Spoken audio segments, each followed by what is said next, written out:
Hello student, আগের দিন আমরা তোমাদের আইইউপিএসসি নমেনক্লেচারটা শেষ করেছিলাম। আজকে আইইউপিএসসি নমেনক্লেচার ছাড়াও রাসায়নিক বিক্রিয়ার ক্ষেত্রে কিছু কমন নেমিং বা সাধারণ নামকরণ কিন্তু আমাদের জানতে হয়। অর্থাৎ কিছু সাধারণ নামকরণ যে নামকরণগুলি অর্থাৎ যে নামগুলি আমাদের সিলেবাসের মধ্যে অন্তর্ভুক্ত থাকবে সেরকম কিছু জৈব যৌগের আমরা সাধারণ নামকরণ করবো। যেমন ধরো একটা ছেলের দুটো নাম থাকে, অর্থাৎ একটা হয়তো স্কুলের খাতাতে যেটা নাম আছে সেটা হচ্ছে অ্যাকচুয়াল নাম তার, আবার কোনো হয়তো একটা ডাক নাম আছে তার, অর্থাৎ সেই নামটার হিসাবেও কিন্তু পরিচিতি তার থাকে। অনেক ছেলে মেয়ে আছে যেমন তাদের ক্ষেত্রে দেখবে যে আমাদের কি হয় যে ওই সাধারণ নামটাই তার সেটা বহুল প্রচলিত। যেমন আমাদের স্কুলের ক্ষেত্রে যদি আমরা বলি যে আমাদের যে মাস্টারমশাই যিনি আছেন দেবদুলাল চ্যাটার্জি, তার সাধারণ কিন্তু এমনি ডাক নাম বাড়িতে হচ্ছে শঙ্কু, অর্থাৎ সেই শঙ্কু নামে কিন্তু অনেকেই গ্রামের লোক বেশি চিনেন দেবদুলালের তুলনায়। অর্থাৎ আমাদের এটা জানার প্রয়োজন যে দেবদুলাল আর শঙ্কু হচ্ছে একই ব্যক্তি। তো সেরকম কিছু জৈব যৌগের ক্ষেত্রেও সাধারণ নমেনক্লেচার থাকে, সাধারণ নাম থাকে, যে নামগুলো কিন্তু বহুল প্রচলিত। অর্থাৎ আইইউপিএসসি নামের থেকে সেই সাধারণ নামগুলি জৈব যৌগ ক্ষেত্রে বেশি পরিচিতি দেয়। অর্থাৎ সেই কিছু সাধারণ নামকরণ নিয়মও আছে এবং সেই সাধারণ নামকরণগুলি আমরা শিখব অ্যালকিন, অ্যালকিন, অ্যালকাইন এই সমস্ত ক্ষেত্রে। তো অ্যালকেনের ক্ষেত্রে যেটা হয়, অ্যালকেনের ক্ষেত্রে কিন্তু সাধারণ নামকরণ আর আইইউপিএসসি নামকরণ একই, অর্থাৎ সাধারণ নামকরণ আর আইইউপিএসসি নামকরণের মধ্যে কোনো ফারাক নেই। যেমন সাধারণ নামে হচ্ছে মিথেন, আইইউপিএসসি নামও হচ্ছে মিথেন। অর্থাৎ অ্যালকেনের ক্ষেত্রে আমাদের সাধারণ নামকরণ শেখার ব্যাপার নেই। কাদের ক্ষেত্রে শিখব? অ্যালডিহাইড, কিটোন, তোমার অ্যালকিন, অ্যালকাইন, অ্যালকোহল, এদের ক্ষেত্রে কিন্তু সাধারণ নামকরণ আমাদের শিখতে হবে। কেন না, এমন এমন কিছু দেখবে তোমরা খেয়াল করবে যে এমন কিছু লোক আছে সাধারণ নামে এতই পপুলার সে যে তাকে যদি তুমি স্কুলের নামে গিয়ে গ্রামে চিনতে যাও তো তাকে তুমি খুঁজেই পাবে না, অর্থাৎ তাকে কেউ চেনেই না স্কুলের নামে। অর্থাৎ তার যেটা অ্যাকচুয়াল খাতায় কলমে নাম আছে সেই নামের সাথে কিন্তু পরিচিতি থাকে না। সেরকম আইইউপিএসসি নামের এমন কিছু জৈব যৌগ আছে যাদের আইইউপিএসসি নামের তুলনায় তারা বহুল প্রচলিত হয় সাধারণ নামে। যেমন আমরা এবারে একে একে, তোমাদের বিশেষ প্রয়োজন নেই, আমাদের পরীক্ষায় তোমাদের সাধারণ নামকরণ আসবে না, নামকরণ আইইউপিএসসি নামকরণেই আসবে।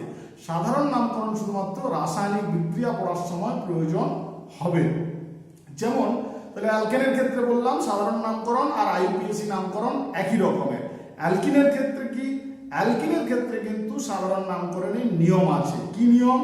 না, এখানে ব্যবহার করা হয় মূল শব্দ প্লাস ইলিন প্রত্যয় যোগ করা হয়। যেমন দুটো এক্সাম্পল দিলেই বুঝতে পারবে। যেমন অ্যালকিনের ক্ষেত্রে মূল শব্দ প্লাস ইলিন, অর্থাৎ যদি তোমার মূল শব্দ প্লাস ইলিন দ্বিবন্ধনের অবস্থান আলফা, বিটা, গামা, ডেল্টা এসব দিয়ে ব্যবহার করা হয় যখন 3 কার্বনের বেশি থাকে। তো আমাদের 3 কার্বন বিশিষ্ট অ্যালকিনের সাধারণ নমেনক্লেচার জানলেই হবে, আলফা, বিটা, গামা, ডেল্টা না জানলেও হবে। যেমন সবথেকে আমাদের যেটা রাসায়নিক বিক্রিয়াতে দরকার হবে, এটার নাম তোমরা আইইউপিএসসি নিশ্চয়ই জানো যে ইথযুক্ত ইন, মানে আইইউপিএসসি নামকরণ হচ্ছে ইথিন। কিন্তু একে ইথিন থেকে বেশি করে আমরা কি জানি না, ইথিলিন নামটাই বেশির ক্ষেত্রে ব্যবহার দেখতে পাবো।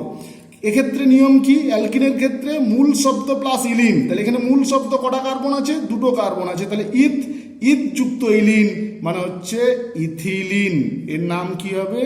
ইথিলিন। যদি এরকম একটা যৌগ লিখি alkyne CH3 double bond CH2, তাহলে কি হবে না, এর নাম হবে কি? মিথিত প্রপ, 3টে কার্বন আছে, তাহলে প্রপ যুক্ত ইলিন, প্রোপিলিন, এর নাম কি হবে? প্রোপিলিন। সেরকম 4টা কার্বন যখন থাকবে, ধরো এরকম থাকতে পারে CH3 CH2 CH double bond CH, আবার মনে করো এরকম থাকলো CH3 CH double bond CH3, তখন এর ক্ষেত্রে কিন্তু নাম্বারিং করতে হবে আলফা, বিটা, গামা, ডেল্টা এইরকম দিয়ে। তাহলে এখানে প্রথমটা আলফা, এটা বিটা, গামা কার্বন, তারপরে ডেল্টা, এটা গ্রিক লেটার। তো এই গ্রিক লেটার তাহলে যেমন জানো যে প্রথম যে আলফা আর বিটার মধ্যে প্রথম কি হয় আলফা, তাহলে এর নাম হবে আলফা বিউটিলিন, বিউটযুক্ত ইলিন, বিউটিলিন। এর ক্ষেত্রে কি নাম হবে, যেদিক থেকেই করো নাম্বারিং, আলফা বিটা গামা, এই গামা ডেল্টা, এটা ভুল লেখা হয়েছে, আলফা বিটা গামা ডেল্টা, এটা হচ্ছে আলফা বিটা গামা ডেল্টা।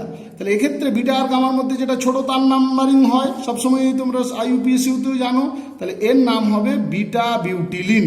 কিন্তু যেহেতু আমাদের শুধুমাত্র কি দরকার না, রিয়েকশনের জন্যই দরকার, এই ধরনের নামকরণ সিলেবাসে নেই বা আসে না, তাহলে শুধুমাত্র এইটুকু সব মনে রাখবে যে মূল শব্দ প্লাস ইলিন, অর্থাৎ ইথিলিন নামটা কোথায় আসবে, যেমন অনেক জায়গায় তোমরা বিক্রিয়াতে ইথিলিন পাবে, তখন মনে হতে পারে যে স্যার তো ইথিলিন শেখায়নি, কোথায় ইথিলিন এলো না, মূল শব্দ অ্যালকিনের ক্ষেত্রে নিয়ম হচ্ছে মূল শব্দ প্লিস ইলিন, তাহলে ইথযুক্ত ইলিন ইথিলিন, প্রপযুক্ত ইলিন প্রপিলিন, এগুলো না মনে রাখলেও চলবে, জাস্ট একটু বলে দিলাম তোমাদের। সেরকম অ্যালকাইনের ক্ষেত্রে নামকরণ কি হবে না, অ্যালকাইনের ক্ষেত্রে এই শ্রেণীর যে প্রথম সদস্য, অ্যালকাইনকে হয় দুটি কার্বন বিশিষ্ট অ্যালকাইন হচ্ছে এটা, এর থেকে নিচের কোনো অ্যালকাইন সম্ভব নয়, এর নাম হয় অ্যাসিটিলিন। এই যে প্রথম সদস্যের নাম বলছে, এই শ্রেণীর প্রথম সদস্যের নাম হচ্ছে অ্যাসিটিলিন, উচ্চতর সদস্যগুলিকে অ্যাসিটিলিন থেকে জাতক অর্থাৎ উৎপন্ন হিসাবে গণ্য করা হয়। তাহলে এর নাম কি দেওয়া হবে, সরাসরি এর নামকরণ মনে রাখতে হবে যে এটা হচ্ছে অ্যাসিটিলিন। এমনিতে তোমরা আইইউপিএসি নাম জানো, ইথযুক্ত আইন, অর্থাৎ অ্যালকাইনের ক্ষেত্রে নামকরণ হয় মূল শব্দ প্লাস আইন, উপপদ না থাকলে, তাহলে দুটো কার্বন আছে ইথযুক্ত আইন ইথাইন, কিন্তু এর কমন নেমিং হবে অ্যাসিটিলিন। যখন তোমরা বিক্রিয়া পড়বে তখন একে কিন্তু ইথাইনের জায়গায় অ্যাসিটিলিনেই বহুল প্রচলিত করবে, তার জন্য তোমাকে এটা কিন্তু জানতে হবে যে ইথাইন এবং অ্যাসিটিলিন একই জিনিস। সেরকম এক্ষেত্রে জাতক হিসাবে ধরতে হবে, জাতক মানে হচ্ছে যদি মনে করো এখানে এইটার আর এইটার ডিফারেন্স কি আছে, কল্পনা করতে পারি যে C triple bond C H, এখানে একটা এইচ এর জায়গায় যেন মিথাইল আছে, যদি এখানে এইচটা প্রতিস্থাপিত হয়ে মিথাইল আছে এটাকে ধরতে পারি, মনে করো এখানে এইচ এর জায়গায় মিথাইল আছে, এইটুকু ডিফারেন্স। তাহলে এর নাম কি বলা হবে, না যদি এটা মিথাইল না থাকতো তাহলে এর নাম কি হতো অ্যাসিটিলিন, যেহেতু মিথাইল উপস্থাপক বা প্রতিস্থাপক আছে, প্রতিস্থাপকের নাম সবসময় আগে হয়, তাহলে এর নাম হবে মিথাইল অ্যাসিটিলিন। যে এটা না থাকলে শুধুমাত্র অ্যাসিটিলিনের সাথে এটা কি পার্থক্য আছে, মিথাইল একটা আছে এইচের পরিবর্তে, যেন এইচটা প্রতিস্থাপিত হয়েছে, অর্থাৎ এইচটা সরে যেন মিথাইল হয়েছে, তাহলে এর নাম হচ্ছে মিথাইল অ্যাসিটিলিন, অ্যাসিটিলিন, এর নাম কি হবে মিথাইল অ্যাসিটিলিন। সেরকম এটা যদি থাকে, দেখো এটাকে তোমরা ভাবতে পারো, এই যে জৈব যৌগটা দেওয়া আছে একে তোমরা ভাবতে পারো অ্যাসিটিলিন কি, দুদিকে দুটো হাইড্রোজেনের জায়গায় যেন মিথাইল দুটো আছে, তাহলে একই যে বারবার মিথাইল না লিখে আমরা কি লিখতে পারি, ডাইমিথাইল, তাহলে এদের ক্ষেত্রে নাম হয় ডাইমিথাইল অ্যাসিটিলিন। তো তুমি বেশিগুলো না মনে রাখো, শুধু এই দুটো যদি মনে রাখো তাহলেও হবে, অ্যাসিটিলিন মিথাইল অ্যাসিটিলিন, এটা মনে রাখতেও পারো নাও পারো, কিভাবে নিয়মকরণ সেটা আমরা বললাম, তবে রাসায়নিক বিক্রিয়ার সময় এই দুটি বেশি প্রয়োগ হয়, অ্যাসিটিলিনটি বেশি প্রয়োগ হয়, তাহলে যাতে তোমরা বুঝতে পারো যে কি করে ইথাইনের নামটা অ্যাসিটিলিন এলো, এটা হচ্ছে একটা কমন নেমিং, সাধারণ নাম। সেরকম অ্যালকোহলের ক্ষেত্রে কিন্তু একটা সুন্দর নিয়ম আছে, যেমন অ্যালকিল গ্রুপের নাম প্লাস হচ্ছে অ্যালকোহল, তাহলে এর অ্যালকিল গ্রুপ কি আছে মিথাইল, তাহলে অ্যালকিল গ্রুপ মিথাইল, তাহলে এই গ্রুপটা CH4 থেকে একটি হাইড্রোজেন গেলে মিথাইল সৃষ্টি হয়, তাকে তোমরা জানো যে মিথাইল মূলক বলে, তাহলে এর নাম হচ্ছে কি, অ্যালকোহলের নামকরণের নিয়ম হচ্ছে সাধারণ নামকরণের, এটা আইইউপিএসি নাম নয়, আইইউপিএসির ক্ষেত্রে তোমরা শিখেছো যে মূল শব্দ প্লাস আনযুক্ত অল আর উপপদ থাকলে উপপদ, তাহলে এর আইইউপিএসি নাম মিথানল, কিন্তু সাধারণ নাম মিথানল নয়, মিথাইল অ্যালকোহল। বইয়ের রাসায়নিক বিক্রিয়ার সময় দেখতে পাবে এটা বহুল মিথানলের জায়গায় মিথাইল অ্যালকোহল শব্দটা বেশি ব্যবহার হয়, তাহলে এটা হচ্ছে কিন্তু তার সাধারণ নিয়ম কি, অ্যালকিল গ্রুপের নাম প্লাস অ্যালকোহল শব্দটা যোগ হবে, তাহলে অ্যালকিল গ্রুপের নাম মিথাইল, তার সাথে অ্যালকোহল কথাটা জুড়ে দিলাম, তাহলে মিথাইল অ্যালকোহল। এখানে অ্যালকিল গ্রুপ কি আছে, ইথাইল, CH3CH2 গ্রুপকে কি বলা হয় ইথাইল, তাহলে এর নাম হচ্ছে আইইউপিএসি নাম ইথানল, কিন্তু এর কমন নেম কি হবে? Ethyl alcohol. এর কমন নেম হচ্ছে ইথাইল অ্যালকোহল। সেরকম এই গ্রুপটার কি নাম? CH3CH2 গ্রুপের এর নাম হচ্ছে CH3CH2 এইভাবে ভাবতে পারি তো, এর সাথে OH আছে, তাহলে এই গ্রুপটার নাম কি? Propyl group. তাহলে এই প্রোপাইল গ্রুপের সাথে OH আছে, তাহলে প্রোপাইল এর নাম হচ্ছে প্রোপাইল অ্যালকোহল। Propyl alcohol. এই গ্রুপটা কি? এই যে তোমরা নিশ্চয়ই মনে আছে তোমাদের অ্যালকেন যে গ্রুপের সৃষ্টির ক্ষেত্রে যে টার্মিনালগুলো হলে এন প্রোপাইল হয়, তাহলে এর নাম প্রোপাইল অ্যালকোহল বা এন প্রোপাইল অ্যালকোহলও বলা যেতে পারে। এই গ্রুপটা যদি মাঝের এইচ থেকে বেরোয় তাহলে এর নাম হয় আইসোপ্রোপাইল। যখন গ্রুপ পড়িয়েছি তখন নিশ্চয়ই তোমাদেরকে পড়িয়েছি, এই যখন অ্যালকিল গ্রুপ পড়িয়েছি, তাহলে এর নাম কি হবে? এই গ্রুপটা OH বাদ দিলে এটা কি অ্যাকচুয়ালি? Isopropyl group. তাহলে এর নাম হবে isopropyl alcohol. Isopropyl alcohol. Alcohol. এবারে ইথারের ক্ষেত্রে তোমাদের কি হয়েছে? ইথারের IUPAC নমেনক্লেচার আমাদের সিলেবাসে নেই, কিন্তু যখন আমরা সমাবয়বতা পড়াবো তখন ইথারের কমন নেমিং এর ব্যবহার করা হয়েছে সিলেবাসে আমাদের। অর্থাৎ যখন আমরা কার্যকরী মূলক ঘটিত সমাবয়বতা পড়াবো তখন বলবো ইথাইল অ্যালকোহল এবং ইথার, ডাইমিথাইল ইথার। তো এই নামকরণটা কোথা থেকে এলো? তোমাদের যেহেতু সহজ হয় ব্যাপারটা, তার জন্য আমি ইথারের কমন নেমিং করিয়েছি, IUPAC নেমিং কিন্তু করাইনি।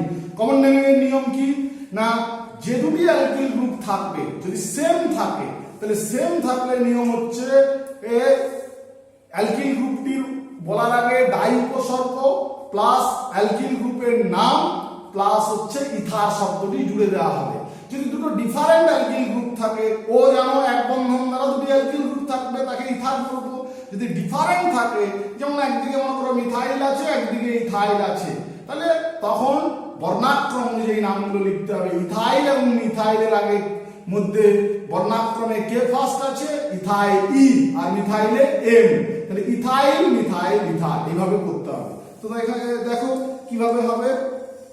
যেমন ইথারের সাধারণ সংকেত, তার মানে অক্সিজেন, তার দুদিকে দুটো অ্যালকিল গ্রুপ, এটা হচ্ছে ইথার চেনার উপায়। ইথার কিভাবে চিনবো? অক্সিজেন থাকবে, দুদিকে দুটো অ্যালকিল গ্রুপ থাকবে, তার মানে সেটা হচ্ছে ইথার। তো যেমন তাহলে এটা একটা ইথার, তাহলে দুদিকেই দেখো একই গ্রুপ আছে। কি গ্রুপ সেটা? মিথাইল। একই গ্রুপ থাকলে তাহলে কি নিয়ম? ডাই শব্দ বসবে, ডাই উপসর্গ বসবে প্লাস অ্যালকিল গ্রুপের নাম। এতে লেখা যায় ইথার গ্রুপে উভয় দিকে একই গ্রুপ থাকলে ডাই প্লাস অ্যালকিল গ্রুপের নাম প্লাস ইথার। তাহলে এখানে কি হবে? অ্যালকিল গ্রুপের নাম হচ্ছে মিথাইল, দুটো একই যেহেতু আছে তাহলে ডাইমিথাইল, ডাইমিথাইল ইথার। এর নাম হবে কি? Dimethyl ether. এদিকে দেখো উভয় পাশে কি আছে? একই অ্যালকিল গ্রুপ আছে, ইথাইল, তাহলে এর নাম হবে ডাই ইথাইল ইথার। এর নাম হচ্ছে ডাই ইথাইল ইথার। কিন্তু দেখো এখানে হচ্ছে মিথাইল আছে, এদিকে ইথাইল আছে, তখন ইথার গ্রুপে উভয় দিকে ভিন্ন অ্যালকিল গ্রুপ থাকলে বর্ণাক্রম অনুযায়ী অ্যালকিল গ্রুপের নাম হবে প্লাস ইথার শব্দটি যোগ হবে। যেমন বর্ণাক্রমে মিথাইল এম দিয়ে শুরু, ইথাইল ই দিয়ে শুরু, তাহলে ইংরেজি অ্যালফাবেটে কে আগে আছে? ই না এম? ই আগে আছে, তাহলে ইথাইল নামটা আগে আসবে। ইথাইল, মিথাইল, এই গ্রুপটার নাম আগে করলাম, তারপরে এই গ্রুপটা মিথাইল, ইথার। এই হলো তোমার ইথারের কমন নেমিং। তারপরে আমরা আসছি কিটোন। কিটোনের ক্ষেত্রেও অনেকটা ইথারের মতো ব্যাপার। কিরকম? যদি কিটো গ্রুপের উভয় দিকে একই গ্রুপ থাকতে পারে, কিটো গ্রুপ মানে কি? সি ডবল বন্ড ও গ্রুপ, তার এইদিকে উভয় দিকে অ্যালকিল গ্রুপ মাস্ট থাকতে হবে, তবেই তাকে আমরা কিটোন বলবো। তো অ্যালকিল বা অ্যারিল, অ্যারিল সিলেবাসে আমাদের নেই, তো অ্যালকিলই এখন মনে রাখবো। তাহলে অ্যালকিল গ্রুপ থাকতে হবে। যদি কিটো গ্রুপের উভয় দিকে একই গ্রুপ থাকলে নিয়ম হচ্ছে ডাই প্লাস অ্যালকিল গ্রুপের নাম প্লাস কিটোন। যেমন এদিকে দুদিকে একই অ্যালকিল গ্রুপ আছে, নাম হচ্ছে কি? মিথাইল, তাহলে এর নাম হবে ডাই মিথাইল কিটোন। কিন্তু এর একটা বিশেষ কমন নাম আছে, অর্থাৎ এটার যে কমন নেমিং সেই নেমিংটা কি না ডাইমিথাইল কিটোন, অর্থাৎ কিটোনের নামকরণ যেটা আমরা জানি প্রোপানন, সেই প্রোপানন মানেই হচ্ছে কিন্তু ডাইমিথাইল কিটোন। কোথাও যদি এই নামটা পাও তাহলে বুঝবে যে প্রোপানন মানেই হচ্ছে ডাইমিথাইল কিটোন। অর্থাৎ একই যদি কিটো গ্রুপের উভয় দিকে একই গ্রুপটা যদি যেমন মিথাইল আছে দুদিকে, তাহলে নাম হচ্ছে ডাই প্লাস অ্যালকিল গ্রুপের নাম প্লাস কিটোন শব্দটা, যেমন ডাইমিথাইল কিটোন।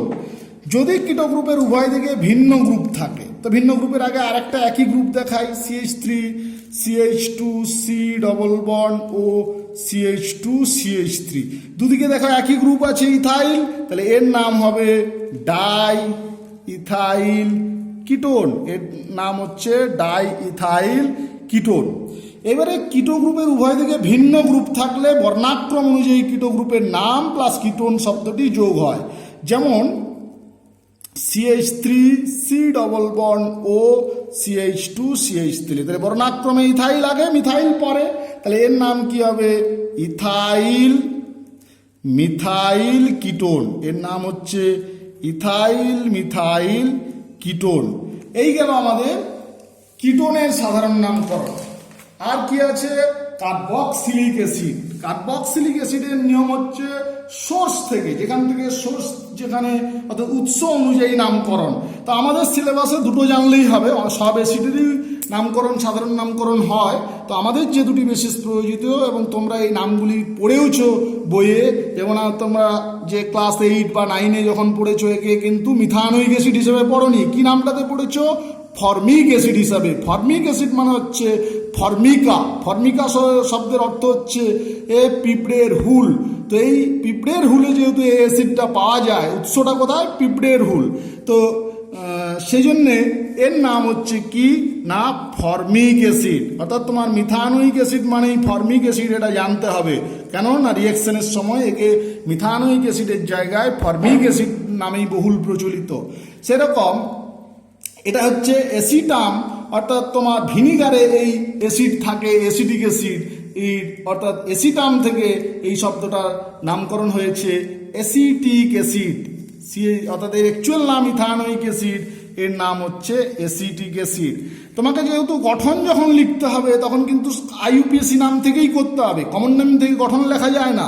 তাই জন্য শুধুমাত্র আমি মনে রাখবো যে অ্যাসিটিক অ্যাসিড মানেই হচ্ছে ইথানোইক অ্যাসিড, যেহেতু আমরা তোমাদের করব। এবারে অ্যালডিহাইডের ক্ষেত্রে কি, অ্যালডিহাইডটা অ্যাকচুয়ালি যে অ্যাসিডের সোর্স থেকে উৎপন্ন হয়, এই ফর্মিক ইক অ্যাসিড শব্দটার জায়গায় অ্যালডিহাইড কথাটা যোগ হয়। এখানে এর যেমন নাম হচ্ছে ফর্মালডিহাইড, এর নাম হচ্ছে কি ফর্মালডিহাইড, যেটাকে আমরা মিথানল পড়েছি। এই যেটা ইথানল, এর হচ্ছে এসিটালডিহাইড, এর নাম হচ্ছে এসিটালডিহাইড। তাহলে তোমাদের এই কমন নেমিংগুলো কিন্তু পরিচিত হতে হবে, অর্থাৎ এই কয়েকটা কমন নেমিং আমি তোমাদের শেখালাম। এরপরে অর্থাৎ কমন নেমিং করার পরেই আমাদের যে জিনিসটা বিশেষ করে প্রয়োজন, গঠন সংকেত লিখতে পারা। অর্থাৎ আমি যখন মিথেন বলবো, যেন তুমি সাথে সাথে মিথেনটা লিখবে কি করে। যেমন মিথানোইক অ্যাসিড বললাম, লেখা থাকলো গঠন, তুমি নামকরণ লিখতে পারছো, ঠিক আছে, কিন্তু রিঅ্যাকশন করার সময় তোমাকে সংকেতটা লিখতে হবে। যেমন তুমি সংকেত লিখতে শিখেছো, যেমন ক্যালসিয়াম সালফেট বললে CaSO4 লিখে ফেলো, তো সেরকম CaSO4 লেখা থাকলে তুমি ক্যালসিয়াম সালফেট লিখতে পারো, আবার ক্যালসিয়াম সালফেট বলে সংকেতটা CaSO4 লিখতে পারো। আমি আগে যে শিখিয়েছি তোমাদের IUPAC নমেনক্লেচার, অর্থাৎ তোমাকে সংকেতটা দিয়ে দিচ্ছিলাম, নামকরণটা শেখাচ্ছিলাম যে কিভাবে নামকরণ হবে। আজকে যেটা বলবো সেটা হচ্ছে IUPAC নামকরণ তোমার থেকে কিভাবে আমি গঠন সংকেতটা লিখবো। তো এখানে বেশ কয়েকটা স্টেপ আছে, এদের আলাদা আলাদা করে নিয়ম মনে রাখার কোনো প্রয়োজন নেই। কতগুলো প্রধান প্রধান নিয়ম আছে, সেই নিয়মগুলি জানলে তার মধ্যে কিছু নিয়ম সবসময় প্রয়োজন হবে না। যেমন নামকরণের ক্ষেত্রেও সেটা হয়েছে যে অনেক বেশিরভাগ ক্ষেত্রে হয়তো উপপদ থাকে না, এখানেও সেরকম যেটা উপপদের কথা বলা হবে সেটা হয়তো থাকবে না অনেক না এর ক্ষেত্রে। তো আমরা গঠন সংকেতটা লিখতে পারাও খুব ভাইটাল, সেই জন্য এটাও আমরা উপস্থাপন করেছি তোমাদের কাছে যে আইইউপিএসির নাম থেকে জৈব যৌগের গঠন সংকেত লেখার পদ্ধতি, অর্থাৎ আইইউপিএসি নাম থেকে কিভাবে জৈব যৌগের গঠন সংকেত লিখব। কতগুলো রুল আছে, রুলগুলো আমি বলে বলে তোমাদের বুঝাবো। যেমন বলছে আইইউপিএসি নামের শব্দমূল, যেমন নামকরণে যে শব্দমূল থাকবে, যেমন মিথ, ইথ, প্রপ, বিউট ইত্যাদি থেকে মুখ্য কার্বন শৃঙ্খলে উপস্থিত কার্বন সংখ্যা জানা যাবে এবং ওই কার্বনকে পরস্পরের সাথে এক বন্ধন দ্বারা যুক্ত করতে হবে। জিনিসটা কি ভালো করে বুঝে নাও। মনে করো যে আমাদের কার্বন শৃঙ্খলে কোনো একটা জৈব যৌগের নাম বলা আছে, নাম যাই থাক, ইথানোয়িক অ্যাসিড বলা আছে, মনে করো ইথানোয়িক অ্যাসিড, বা মনে করো বলা আছে বিউটেন।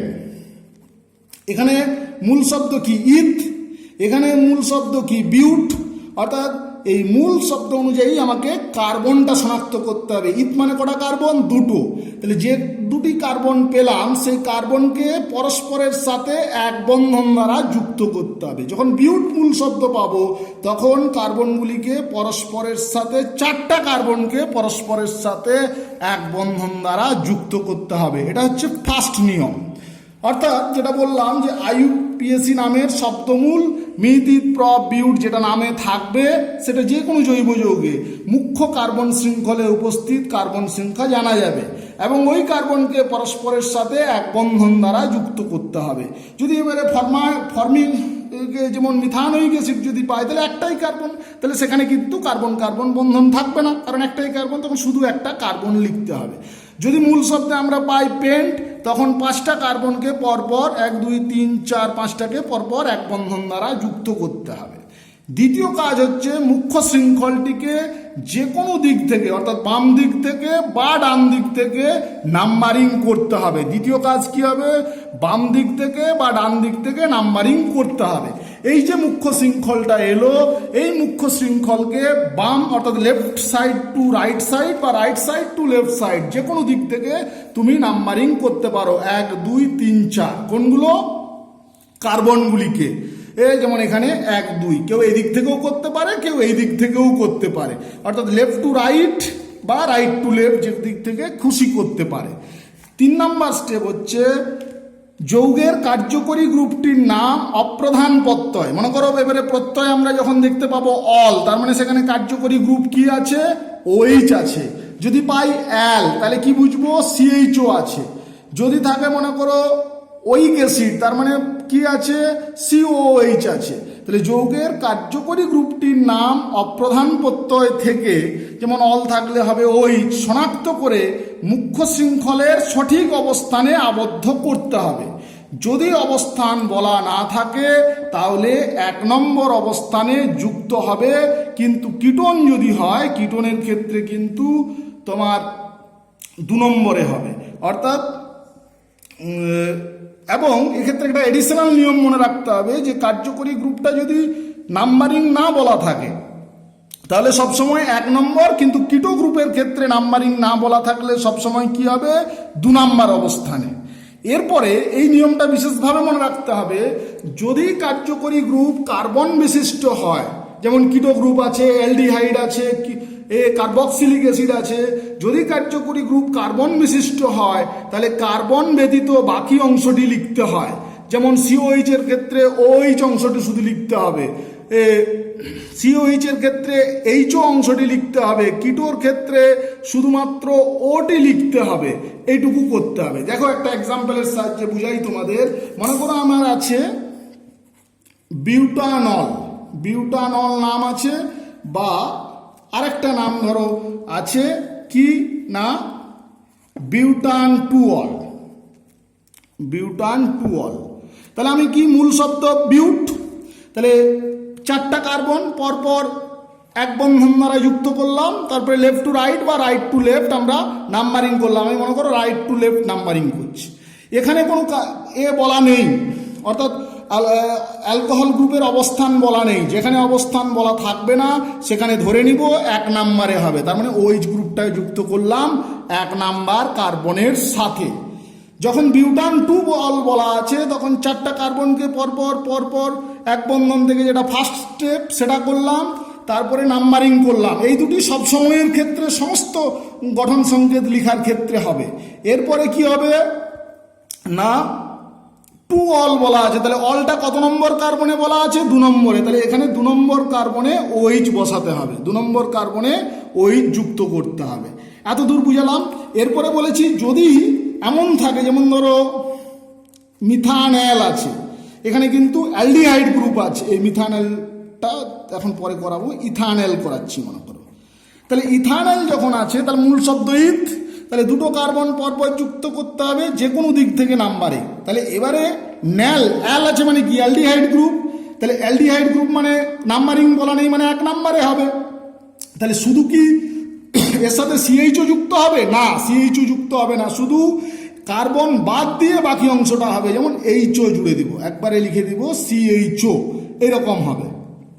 যদি মনে করো থাকে প্রোপানোয়িক অ্যাসিড, মনে করো এলো প্রোপানোয়িক অ্যাসিড, তাহলে প্রোপানোয়িক অ্যাসিড মানে হচ্ছে প্রপ, তাহলে মূল শব্দ 3টে কার্বন।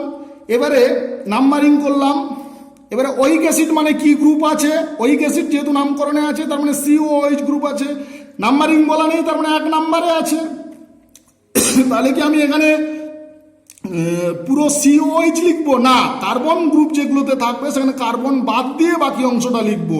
বাকি অংশটা কি আছে OH, তার মানে এখানে লিখবো OH। আশা করি তোমাদের বোঝাতে পেরেছি। কিটোনের ক্ষেত্রে বললাম যখন কিছু বলা নেই, যেমন